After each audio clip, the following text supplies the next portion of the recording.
இன்னும் கூட மக்கள் நினைத்து கொண்டிருக்கிறார்கள் தேனீக்கள் பூக்களில் கனிகளில் இருந்துதான் தேனை எடுக்கின்றன என்று.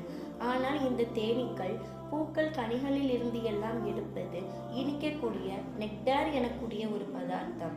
இந்த நெக்டாரை தேனி தன்னுடைய வயிறுகளில் வைத்து ப்ராசஸ் செய்து தேனை உருவாக்கும். எனவே தேன் பூக்களில் உருவாவதில்லை, தேனியின் வயிற்றில் தான் உருவாகிறது.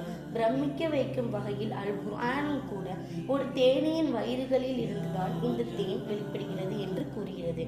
எனவே ஒரு தேனியின் வயிறுகளில், இதில் வயிறுகளில் என்று குறிப்பிடுகிறது. ஒரு தேனியில் ஒரு வயிறு தானே இருக்கும், ஏன் இதில் பன்மையாக கூறப்பட்டுள்ளது? சரி, அல் குர்ஆனிலே பார்ப்போம். ثم كلي من كل الثمرات فاسلكي سبل ربك ذللا يخرج من